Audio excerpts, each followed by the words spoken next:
Friends, welcome back to my channel. और आज है 23 नवंबर 2020 और एडिटोरियल सेक्शन पढ़ने से पहले सबसे पहले पढ़ लेते हैं कल्प मेधा। यदि तुम्हारा पड़ोसी भूखा है तो मंदिर में प्रसाद चढ़ाना पाप है। ये किसने कहा था? ये कहा था स्वामी विवेकानंद ने। और आज का जो टॉपिक है एडिटोरियल सेक्शन में, ये जनसत्ता न्यूज़पेपर है, डूबते बैंक और तैरते सवाल। हाल में लक्ष्मी विलास बैंक बैठ जाने के बाद भारतीय बैंकिंग प्रणाली एक बार फिर सवालों के घेरे में है।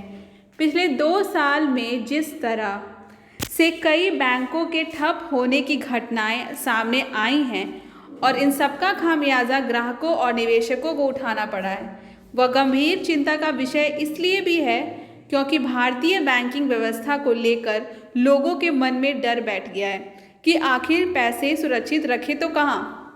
लक्ष्मी विलास बैंक की घटना ने कई सवालों को फिर से ताज़ा कर दिया है। मसलन बैंक की ऐसी हालत क्यों हुई, इसके लिए जिम्मेदार कौन है, बैंकों के कामकाज की निगरानी करने वाले नियामक क्या कर रहे थे। भारत में निजी बैंकों का असफल होना कोई बड़ी बात नहीं है। अगर इतिहास के पन्ने पलटकर देखें तो वर्ष 1935 से 47 तक 900 निजी बैंक असफल हुए थे और जबकि वर्ष 1948 से वर्ष 2020 तक 748 निजी बैंक असफल हुए हैं। यस बैंक, पीएमसी और लक्ष्मी विलास बैंक भी इन्हीं में शामिल है। सवाल लक्ष्मी विलास बैंक का विलय सिंगापुर के डीबीएस बैंक की भारतीय इकाई के साथ किए जाने के प्रस्ताव को लेकर भी है, क्योंकि इससे वैश्विक स्तर पर देश की बैंकिंग प्रणाली के कमज़ोर होने का संदेश जाएगा। पूर्व में कई निजी बैंकों का देश के बड़े बैंकों के साथ विलय किया गया था और इस बार भी ऐसा किया जा सकता था। भारत में चाहे यस बैंक हो या आईडीबीआई बैंक, सभी को अंततः बचा लिया गया। भले ही कमर्शियल बैंकों को बचाया गया है, लेकिन इस मामले में सहकारी बैंक भाग्यशाली नहीं है। पंजाब एंड महाराष्ट्र को कोऑपरेटिव बैंक का संकट अभी भी पूरी तरह से खत्म नहीं हुआ है। इस बैंक पर अभी भी निकासी की सीमा लगी हुई है। किसी भी कारोबार का असफल होना एक सामान्य बात है, लेकिन बैंकों में निवेशकों का पैसा लगा होने के कारण इनके असफल होने में आमजन पर नकारात्मक प्रभाव पड़ता है, जिसे सामान्य तो कदापि नहीं माना जा सकता। भारत में निजी बैंकों के असफल होने के एक जैसे कारण हैं।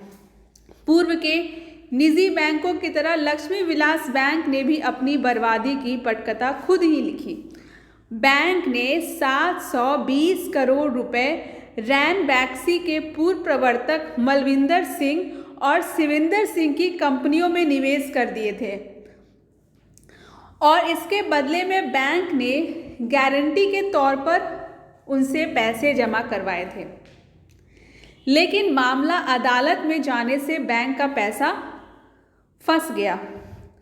त्रुटिपूर्ण कारोबारी योजना, ज़रूरत से अधिक हस्तक्षेप करने वाले प्रवर्तक के होने, कमज़ोर निदेशक मंडल और कारोबारी निरंतरता के अभाव में बैंक की वित्तीय स्थिति बिगड़ती चली गई। इसके अलावा कॉरपोरेट ऋण का दायरा बढ़ाने, वित्तीय अनियमितता बरतने, खुदरा कारोबार पर ध्यान नहीं देने आदि कारणों से भी बैंक की वित्तीय स्थिति बद से बदतर होती चली गई।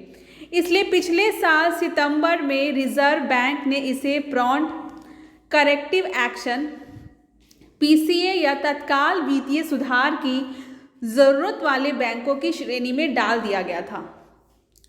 किसी भी बैंक को पीसीए में तब रखा जाता है जब उसका एनपीए बढ़ जाए, निवेश की गई संपत्ति पर प्रतिफल कम मिलने लगे। लक्ष्मी विलास बैंक ने 30 जून 2020 को 0.17% पूंजी पर्याप्तता अनुपात CRR और 1.83% नकारात्मक टियर 1 CR दर्ज किया था। ये दोनों आंकड़े 31 मार्च 2020 को क्रमशः 1.12% और 0.88% नकारात्मक रहे थे, जबकि नियामक अनुपालन के लिए इसे क्रमशः 10.875% और 8.87% तो रहना ज़रूरी था।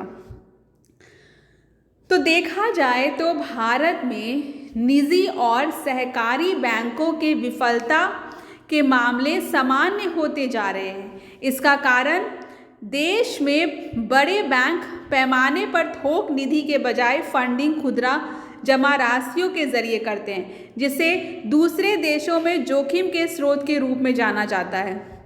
निजी और सहकारी बैंकों में आमतौर पर कारोबारी योजनाएं त्रुटिपूर्ण और जोखिम भरी होती है।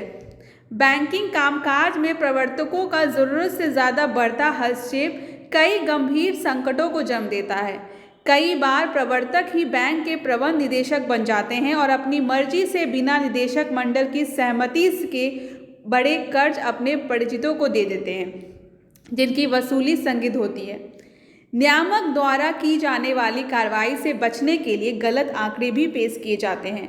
जब बैंक दिए गए कर्ज की वसूली नहीं कर पाता तो NPA में बढ़ोतरी होती है और इसका प्रभाव बैंक की बिगड़ती वित्तीय सेहत के रूप में सामने आने लगता है। अमूमन बैंक ग्राहकों द्वारा जमा राशि का इस्तेमाल कर्ज देने के लिए करते हैं। कर्ज वितरण से बैंक ब्याज कमाता है, लेकिन जब कर्ज NPA में तब्दील होने लगते हैं तो ब्याज की कमाई बंद हो जाती है और वह जमा पर ब्याज देने में असमर्थ हो जाता है। कई बार वित्तीय स्थिति से ज़्यादा खराब होने से ग्राहकों का मूलधन भी डूब जाता है। बैंकों में जमा पैसों को सुरक्षित मानने के कारण ही आज बैंकों में 140 लाख करोड़ रुपए जमा हैं, लेकिन बैंकों के डूबने से ग्राहकों का विश्वास बैंकों पर से डगमगाने लगा है।